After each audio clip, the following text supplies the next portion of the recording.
नमस्कार। इलेक्ट्रोहोम्योपैथी के इस विशेष एपिसोड कार्यक्रम में क्लास नंबर 184 पर मैं बस्ती से डॉक्टर श्रीवास्तव अपने सभी सुनने वाले साथियों का रात 10 बजे स्वागत करता हूं। हालांकि मैं आज भी आपके क्लास लेने की स्थिति में नहीं था, लेकिन आप सबके फ़ोन कॉल्स और आप सबकी पोस्ट ने मुझे अपने व्यस्तम समय से आपके बीच आने के लिए बाध्य किया। और ये सच मानिए कि आपके बीच आने के लिए मैं तड़पता रहता हूँ, लेकिन कोई मेरी निजी व्यस्तता हो जाती है तो मैं आपसे दूर होता हूँ। और ये आपका प्यार है, आप सभी देशवासियों का स्नेह है कि आप मेरे इस क्लास को बड़े ध्यान से, बड़े आत्मीयता के साथ सुनते हैं। और मुझे खुशी तब होती है जब हमारे इलेक्ट्रोहोम्योपैथी क्षेत्र से अलग हमारे आज दिन में 3 साथियों ने विभिन्न क्षेत्रों से फ़ोन किया और उनका हम लोग इलेक्ट्रोहोम्योपैथी कुछ नहीं जानते हैं, इलेक्ट्रोहोम्योपैथी के बारे में आपका लेक्चर सुनते हैं तो मुझे लगता है कि इस पैथी को जानना चाहिए, समझना चाहिए, और वो लोग किताब की भी डिमांड किए हैं। और ऐसे तमाम साथी हमारे हैं विभिन्न क्षेत्रों में जो चिकित्सा क्षेत्र से नहीं जुड़े हैं, लेकिन उनको इलेक्ट्रोहोम्योपैथी के ये जो चमत्कार आप सबके द्वारा बताए जाते हैं ग्रुप में, सोशल मीडिया पर, पोस्ट में, वो लोग सुनते हैं, पढ़ते हैं, देखते हैं और उसके बाद उनका एक इंटरेस्ट इलेक्ट्रोहोम्योपैथी में जगता है। आज यद्यपि मेरे पास विषय में कोई सेट नहीं कर पाया कि मैं आपसे किस विषय पर चर्चा करूं, लेकिन फिर भी एक बहुत महत्वपूर्ण विषय में आपसे चर्चा करूंगा। हमारे बहुत से साथी इसमें लाइन पर हैं। राविन प्रताप सिंह जी, मैंने दिन में आपको कॉल किया था, आपने मेरे फ़ोन का जवाब नहीं दिया और ना आपने कॉल बैक किया। मेरे इतने व्यस्तम समय से अगर मैं किसी साथी को फ़ोन करता हूं तो स्वाभाविक है कि मैं किसी विशेष बातचीत के लिए आपको फ़ोन कॉल कर रहा हूं। तो मेरा निवेदन है कि आप तत्काल अगर फ़ोन नहीं उठा सकते तो कॉल बैक ज़रूर किया करें। बाकी सभी साथी इस समय हमारे लाइन पर हैं और मैं बहुत कम समय के लिए आज आपके बीच हूं और संभवतः मैं 2 दिन अभी आपका क्लास आगे नहीं ले पाऊंगा। फिर प्रयास करूंगा कि मैं सैटरडे या संडे से आपको रेगुलर आपके बीच रहूं। इलेक्ट्रोहोम्योपैथी में बहुत कुछ कहा जा चुका है, बहुत कुछ बताया जा चुका है अपने तमाम लेखकों के द्वारा, अपने तमाम एसोसिएशन के सीनियर्स के द्वारा। और इलेक्ट्रोहोम्योपैथी की तमाम कहानियाँ पिछले 70 वर्ष से आज़ादी के बाद इस देश में आती रही हैं। आज़ादी के पहले भी ये बात रही है, लेकिन उन 70 सालों में इलेक्ट्रोहोम्योपैथी में प्रैक्टिस करने में या तो दूसरी चिकित्सा पद्धतियों की नकल के लोग आए और या तो फिर वो इलेक्ट्रोहोम्योपैथी छोड़ करके दूसरी चिकित्सा पद्धतियों में चले गए। क्योंकि इलेक्ट्रोहोम्योपैथी चिकित्सा को एक स्थायित्व नहीं मिला, एक स्थायी सिद्धांत नहीं मिला, एक परमानेंट थियरी नहीं मिली, एक परमानेंट बेस नहीं मिला। और उसका कारण बहुत बहुत सीधा था। डॉक्टर NL सिन्हा के अतिरिक्त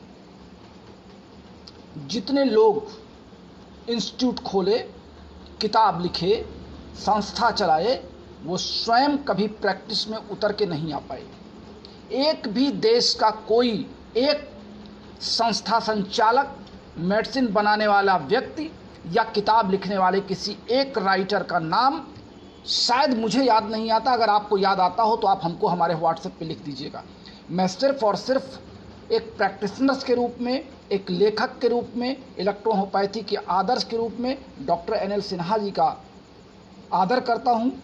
लेकिन उसके बाद बहुत किताबें लिखी गई, बहुत सी संस्थाएं खुली, बड़े बड़े बैनर, बड़े बड़े पोस्टर, बड़े बड़े लोगों के नाम, बड़ी बड़ी लंबी चौड़ी डिग्रियां, यहाँ तक कि इलेक्ट्रोहोम्योपैथी के तमाम संस्था अध्यक्षों ने BMS MDH लिखने के बाद USA FRISH फॉरेन रिटर्न तमाम तरह की डिग्रियां अपने नाम के आगे लिखते चले गए, क्योंकि उस इलेक्ट्रोहोम्योपैथी की डिग्री क्या, उनके किताबों पर ये नाम, ये डिग्रियां दिखाई दें तो शायद उनका बड़प्पन बढ़ जाता था। लेकिन आज मैं इस बात को खेद के साथ कहता हूं कि इलेक्ट्रोहोम्योपैथी में इन लोगों ने डिग्री होल्डर बनाए, सर्टिफिकेट होल्डर बनाए, लेकिन प्रैक्टिशनर्स नहीं बनाया।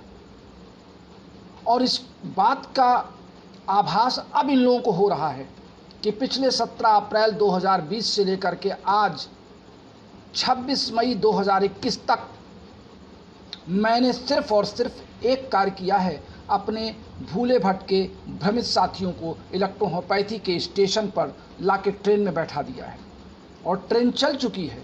अब इसमें बैठने वाले यात्रियों की संख्या भी बढ़ती जा रही है। अब उनको याद आना चाहिए जो स्टेशन मास्टर बन के बैठे थे और उनके पास ट्रेन तो थी लेकिन उनको सिग्नल देना नहीं आता था, उनको सिग्नल की डिज़ाइन करना नहीं आता था। आज वही शायद मेरे आलोचक भी हैं और वही शायद मुझसे घबराते भी हैं, लेकिन ये सफ़र चल चुका है, सफ़र चलता रहेगा। ट्रेन में बैठने वाले लोग बैठते रहेंगे और नए यात्री हमारे साथ जुड़ते रहेंगे। ये इलेक्ट्रोहोम्योपैथी का सौभाग्य है, आप सबका स्नेह, आप सबका प्यार है। इलेक्ट्रोहोम्योपैथी में जो मूल सिद्धांत रखा गया वो लिम्फ और ब्लड का रखा गया। क्यों? एनाटॉमी और फिजियोलॉजी शरीर की आंतरिक क्रिया, आंतरिक अंगों और उनकी संरचना और उनकी क्रिया विज्ञान, जब तक हम विस्तृत अध्ययन नहीं कर लेंगे तब तक हम इलेक्ट्रोहोम्योपैथी के एक अच्छे प्रैक्टिशनर के रूप में अपने आप को स्थापित करने में सक्षम नहीं होंगे। जैसा कि मैंने आपसे बार बार कहा है कि जब हम रोग और रोगी की शिकायतों पर अपने आप को उलझा के रखते हैं और विभिन्न किताबों के भ्रम जाल में फंसते हैं तो हम रोगी की चिकित्सा नहीं कर पाते। शरीर के अंगों की जानकारी और उनके क्रियाओं की जानकारी आपको जानना ही होगा अगर इलेक्ट्रोहोम्योपैथी के बारे में आपको जानकारी लेनी है। कहने में ये बड़ा आसान लगता है कि इलेक्ट्रोहोम्योपैथी में 38 दवाएं हैं, 115 पौधे हैं, 115 पौधों के नाम रट लीजिए, 38 दवाओं के नाम रट लीजिए और कुछ किताबों की मदद ले लीजिए और दवा बना करके रोगी को दीजिए। रोगी एक बार आएगा, 2 बार आएगा। अगर आपके पास 100 रोगी आए, उसमें से कोई आपका तीर तुक्का 10 रोगियों में लग गया तो 10 आपकी तारीफ़ करेंगे और 90 जो आप यहाँ से हार के चले गए थे या तो थक जाएंगे, आपकी चर्चा ही नहीं करेंगे, या तो किसी जंगल में गुमनाम खो जाएंगे। लेकिन यहाँ पर इलेक्ट्रोहोम्योपैथी में डॉक्टर अनिल श्रीवास्तव के इस मुकाम पर जहाँ आप पहुँचे हैं, यहाँ पर इलेक्ट्रोहोम्योपैथी के सिद्धांत को on the basis of anatomy and physiology then after it pharmacy, हमने एक चार्ट बनाया था और अपनी बुक में दिया था जिसमें हमने आपसे कहा था कि आप इसको एक बार मंथन कर लें, मनन कर लें, और मुझे याद नहीं आ रहा वो किस पेज नंबर पे है।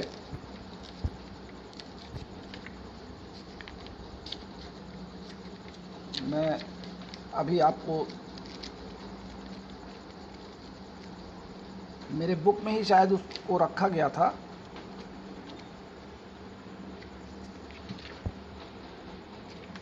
जिसमें मैंने आपको बताया था, अभी वो मैं चूँकि टाइम ज़्यादा सेट गड़बड़ हो जाएगा,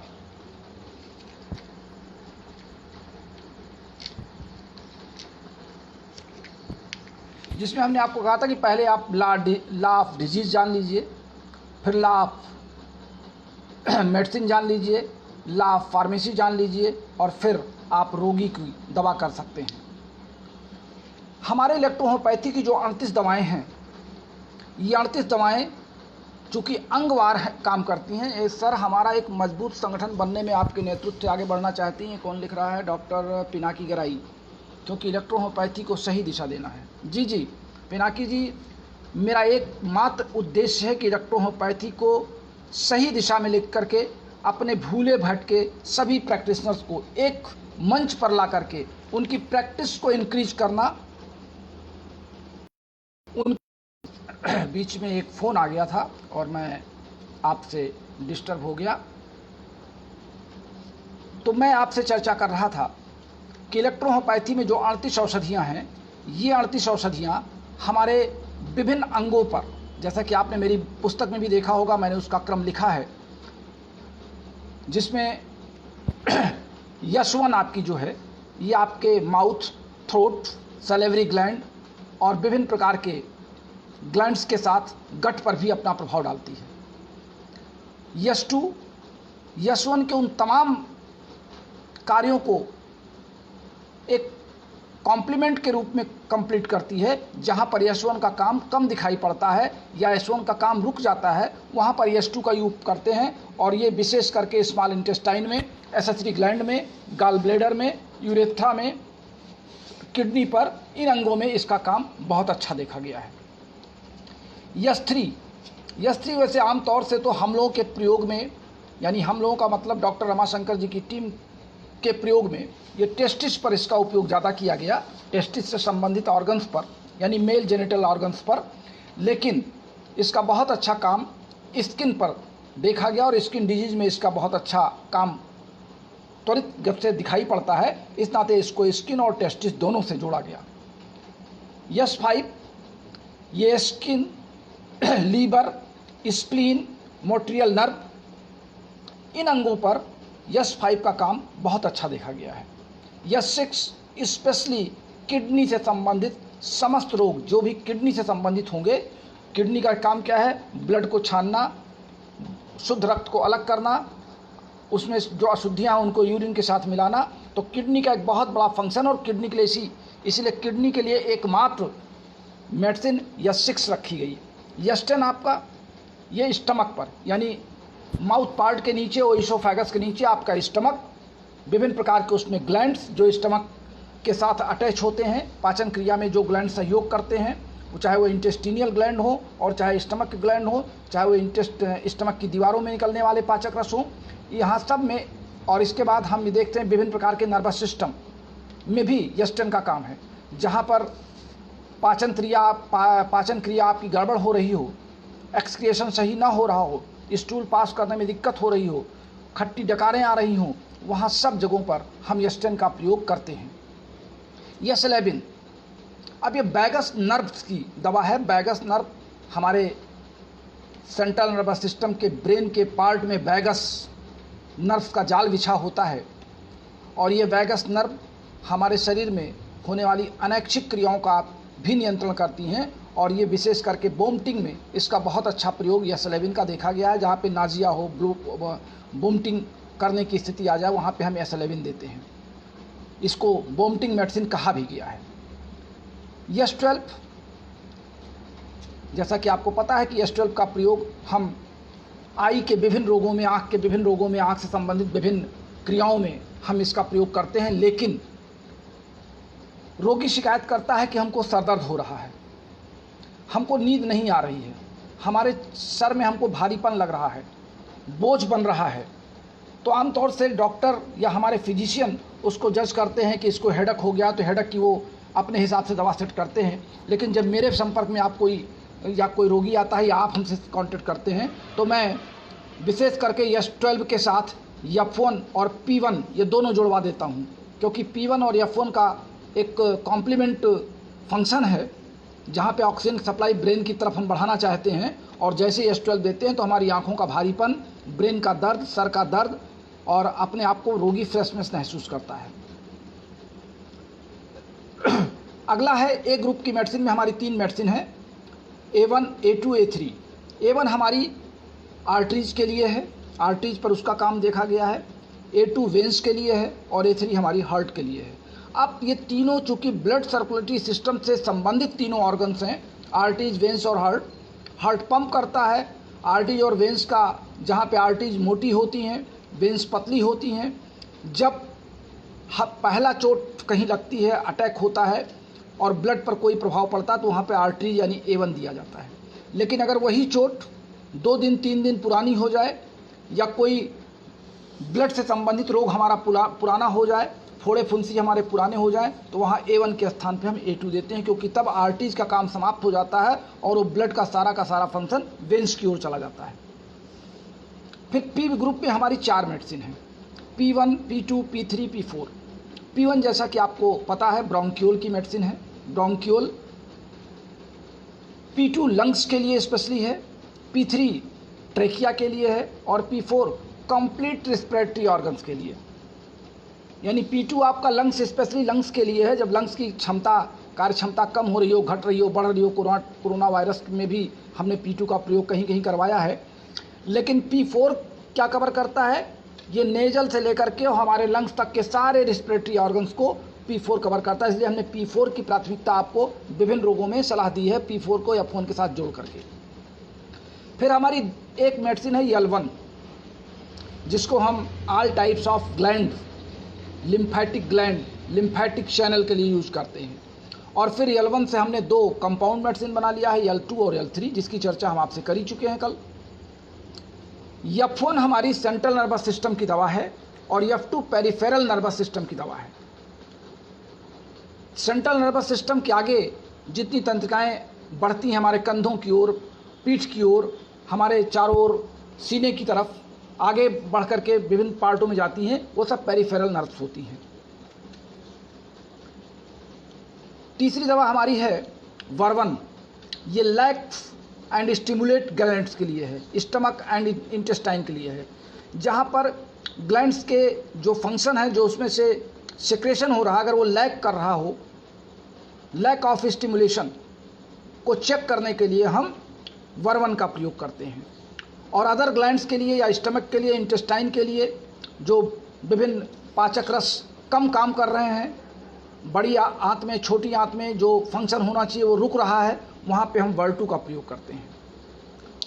वेन 1 हमारी सेंट्रल नर्वस सिस्टम की ये भी एक कॉम्प्लीमेंट्री मेडिसिन है, जो F1 और C1 और वेन 1 ये सब सेंट्रल नर्वस सिस्टम को कवर करते हैं और अलग अलग इनका फंक्शन है, जिसके बारे में मैंने आपको F1 और वेन 1 के बारे में भी विस्तृत आपको बताया है।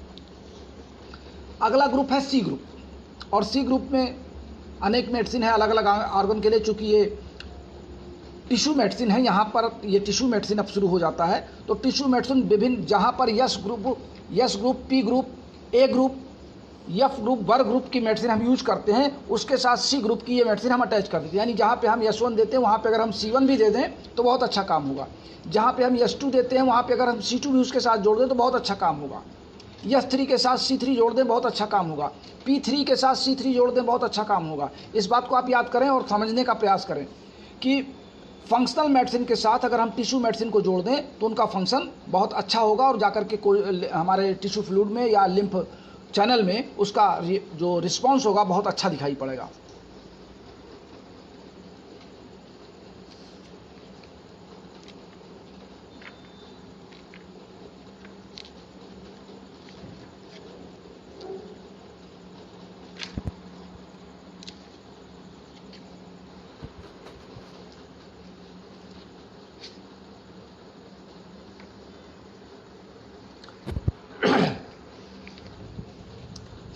हमारे एक साथी ने हमारी मदद की, मिस्टर हरदेश शर्मा जी ने। इन्होंने कहा कि 341 पेज पर आपका वो चार्ट बना हुआ है, जहाँ पे law of disease, law of medical, law of pharmacy, law of chemistry और फिर लॉ ऑफ मेडिसिन गिवन, ये हमने इस चार्ट के ऊपर बना रखा है। ये जो चार्ट है इसके ऊपर ये लिखा हुआ है, आप इसको देख सकते हैं। ये किसी रोगी के रोग से लड़ने का फार्मूला है।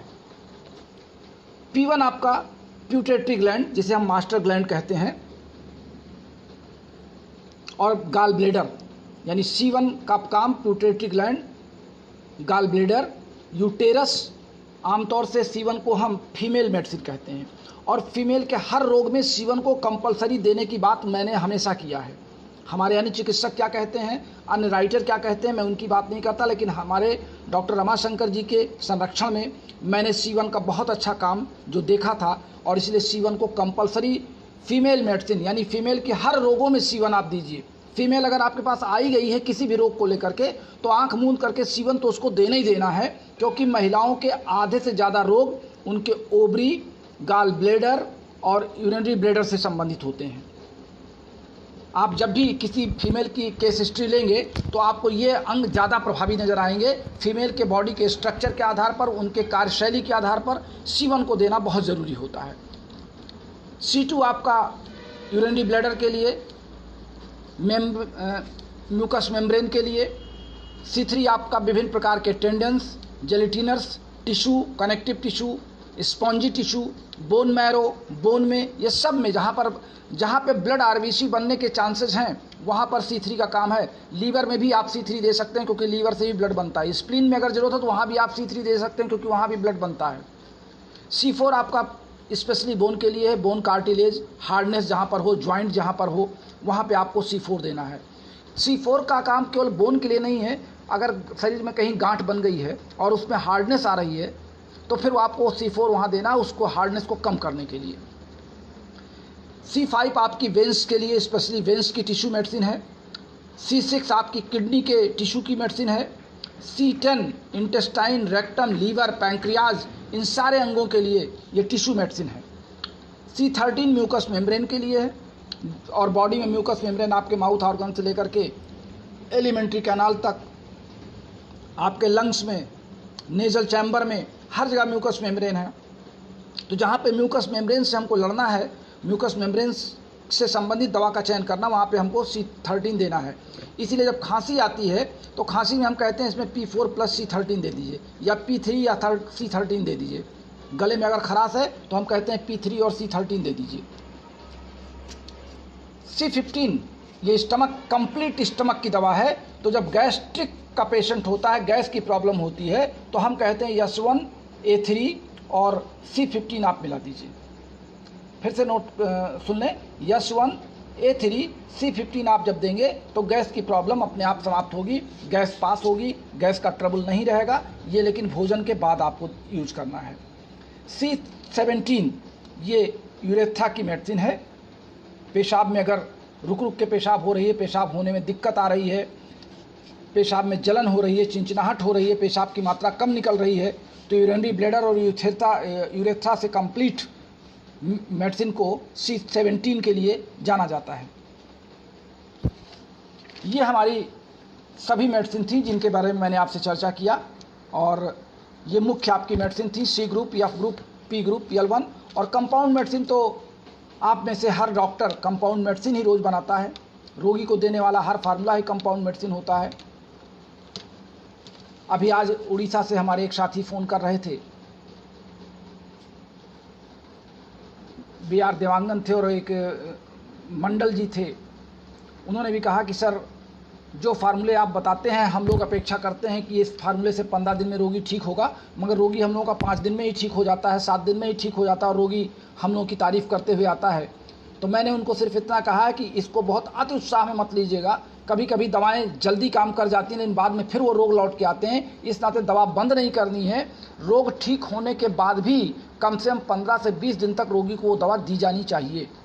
इलेक्ट्रिसिटी का प्रयोग कम से कम करिए। कोशिश कीजिए कि ज़रा देखिए इलेक्ट्रिसिटी को न देने से क्या आपका रोगी आपसे को बेटर बताता है, क्योंकि इलेक्ट्रिसिटी को काम तुरंत कराने के लिए दिया तो जाता है, लेकिन इलेक्ट्रिसिटी अगर हम बंद करके दें तो एक स्थायित्व मेडिसिन का काम हमको दिखाई पड़ता है।